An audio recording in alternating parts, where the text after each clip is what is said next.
दादा काय सांगाल, सियाला आणि या सगळ्यांना तुम्ही मुंबई एअरपोर्टला घेऊन जात होते, काय त्या नेमका दरम्यान घडलं होतं?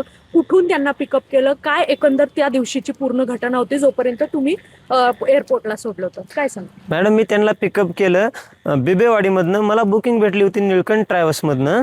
मग त्यांनी पिकअप केल्यानंतर रिया गाडीत बसत नव्हती. त्याच्या भावानं सोहेलनं तिला दंडाला धरून गाडीमध्ये बसवलं. बसवल्यानंतर मी लगेच टाकलो आणि मला रियाच्या आईवडिलांनी म्हणले की सावकाश जावा. मी नंतर सावकाश गाडी नेली. मग ते औंधवरनं येत होतो. मग औंधला त्यांनी गाडी थांबवली आणि ते सोहेल म्हणला की मला गाणे लावायचे, भया गाणे लावून द्या. मग मी गाणे लावून दिले त्यांना. ते पुढे येऊन बसला, मागे बसला होता.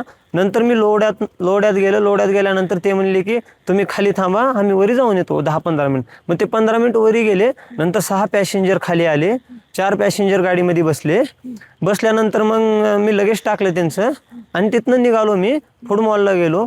फूड मॉलला गेल्यानंतर मी 10 मिनिट गाडीमध्ये बसलो होतो. ते सगळेजण उतरून चहा प्यायला गेले होते.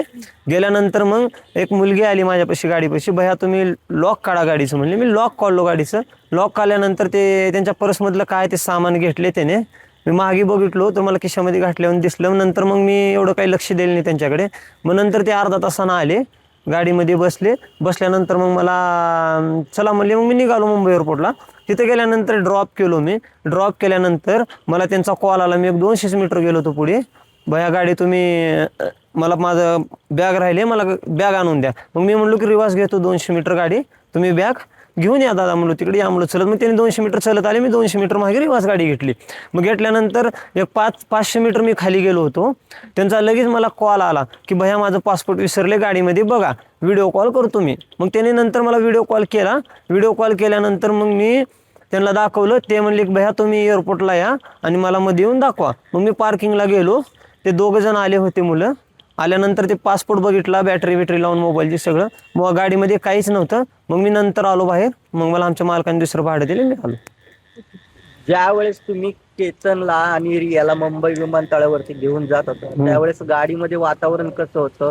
सगळं शांत होतं की वाद वगैरे काय झाले होते? नाही, ते बिबेवाडीमधनं लोड्यापस्तूर जावजीपस्तूर त्या बहीण भावा दोघांचे भांडणं चालू होते. नंतर काय नाही, पुन्हा नंतर ते गाणे लावत हसत खेळत गेले नंतर पुन्हा.